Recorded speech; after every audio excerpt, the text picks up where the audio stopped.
खांडवा गांव में 7 बजने को थे। खांडवा गांव में हर शाम की तरह घंटी की आवाज गूंज रही थी। सब लोग 7 बजने से पहले अपने अपने घरों की खिड़की और दरवाजे बंद कर दिया करते थे। दरवाजे बंद करते वक्त सबका बदन थर थर कांप रहा होता था। हर आम आदमी से लेकर श्रीमंत लोग भी दरवाजे बंद कर दिया करते थे। जो दरवाजा बंद नहीं करता या उसे देरी हो जाती तो एक चुड़ैल अपनी डरावनी हंसी के साथ आकर उसका सर धड़ से अलग कर देती। लोग चीखते हुए मर जाया करते। उसी गांव में एक आलीशान घर था। उस घर में टंग टंग और उसका बेटा थूंग थूंग दोनों रहते थे। टंग टंग अपने बेटे थूंग थूंग को बोलते हैं, बेटा थूंग थूंग जल्दी करो, बहुत जल्दी 7 बजने वाले हैं, देखो घड़ी में। फौरन जाकर सारे खिड़की दरवाजे बंद करो, खिड़की दरवाजे कस कर लगाना। और हाँ, मेरी बात कान खोल कर सुनो, 7 बजने के बाद किसी भी कीमत पर किसी से भी कोई बात मत करना। दरवाजा तो बिल्कुल मत खोलना। मैं तब तक ऊपर की खिड़कियां बंद करके सुरक्षा पक्की कर देता हूँ। ये बोलकर टंग टंग ऊपर के कमरे में चले जाते हैं। थूंग थूंग ने थोड़ा और सोचा, फिर अपने पापा की बात मानकर वह जल्दी से जाकर पहली खिड़की बंद कर देता है और जाकर दरवाजा भी बंद कर देता है। जब वह आखिरी खिड़की के पास पहुंचकर खिड़की लगा रहा होता है, तभी उसके सामने उसकी माँ अचानक से आ खड़ी होती है और थूंग थूंग से कहती है,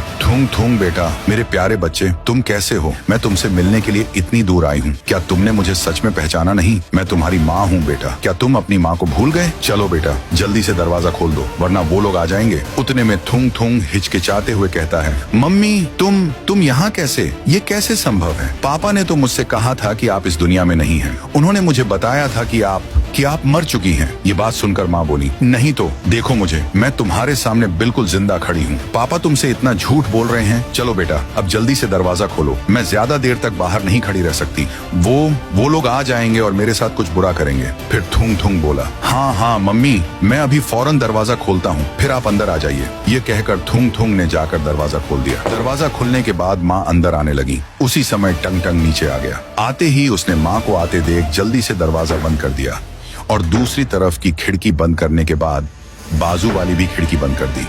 उसके बाद टंग टंग ने थूंग थूंग के पीछे आकर गुस्से से आवाज लगाई, थूंग थूंग, तुम्हारी हिम्मत कैसे हुई दरवाजा खोलने की? तुम्हें अच्छी तरह से पता है कि 7 बजे के बाद बाहर कितना खतरा होता है। क्या मैंने तुम्हें साफ साफ मना नहीं किया था कि दरवाजा मत खोलना? टंग टंग ने माँ की तस्वीर की तरफ इशारा करते हुए कहा, मैंने तुम्हें कितनी बार समझाया है कि तुम्हारी मम्मी मर चुकी है, वह इस दुनिया में नहीं है। मैं तुम्हें बाद में सब कुछ समझाऊंगा कि असल में क्या हुआ था। अब बिना कोई सवाल किए चुपचाप ऊपर जाओ और सो जाओ। टंग टंग ने थूंग थूंग को फटकार लगाई। फिर थूंग थूंग तेजी से ऊपर सोने के लिए चला गया। थूंग थूंग अपने कमरे में पहुंचकर बिस्तर पर लेट गया, पर वह करवटें लेकर सो रहा था। थूंग थूंग को अपनी माँ की याद सताती रही और वह बेचैन रहा। उसके मन में कई सवाल घूम रहे थे। पापा ने झूठ क्यों बोला? बाहर कौन था? पापा मुझे कहाँ ले जाने वाले हैं? और जब खांडवा गांव में सुबह हुई तो टंग टंग थूंग थूंग को लेकर घर से बाहर निकला और थूंग थूंग को कहीं तो ले जाने लगा। वह थूंग थूंग को लेकर गांव के ही एक लंबे रास्ते पर आया था। वह आगे चलते गए